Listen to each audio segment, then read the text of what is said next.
সাংস্কৃতিক রাজধানী কুষ্টিয়ায় আগামী নির্বাচনকে সামনে রেখে সারা দেশের ন্যায় জমজমাট হয়ে উঠেছে ভোটের মাঠ।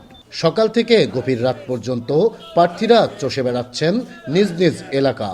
তবে আসন্ন নির্বাচনে জেলার 4টি আসনে পুরুষের তুলনায় নারী ভোটারের সংখ্যা বেশি হওয়ায় তাদের ভোটেই বদলে যেতে পারে জয় পরাজয়ের সমীকরণ।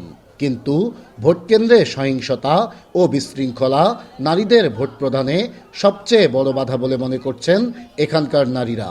আমরা চাই যে ভোট সেন্টারে যাই আমরা নিরাপত্তাভাবে ভোট দিব, সুষ্ঠুভাবে আমরা নির্বাচনে যে যাতে আমরা ভোটটা দিতে পারি।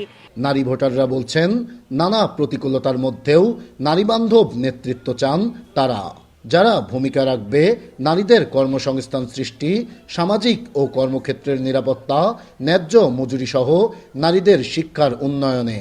আমরা আসলে চাই যে এমন কিছু যে এমন একটা সরকার যে হচ্ছে নারীদের উন্নয়ন নিয়ে কিছু কাজ করবে। ভিগো ওয়্যার গার্ড প্রয়োজন মতো বাঁকানো যায়, অধিক চাপেও ভাঙে না। ভিগো।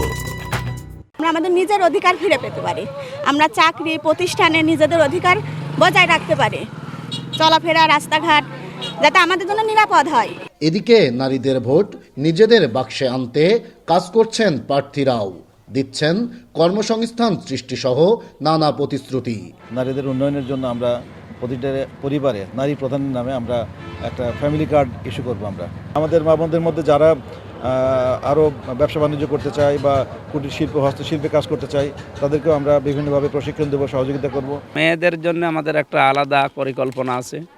ওদের কুটির শিল্প এবং হস্তশিল্পের মাধ্যমে মর্যাদাপূর্ণ এবং নিরাপত্তার সাথে কাজ করার ব্যবস্থা অন্তত আমার এই আসনের ভেতরে আমি চেষ্টা চালাব। জেলার 4টি আসনে মোট ভোটার 17,47,521 জন। এর মধ্যে পুরুষ ভোটার 8,73,264 জন আর নারী ভোটার 8,74,244 জন। নারীদের কর্মসংস্থান, মর্যাদা ও নিরাপত্তা নিশ্চিতে যে প্রার্থী কাজ করবে তার ব্যালটেই ছিল মারবে নারীরা, এমনটাই বলছেন কুষ্টিয়ার 4টি আসনের নারী ভোটাররা। নাহিদ হাসান তিতাস, দেশ টিভি, কুষ্টিয়া।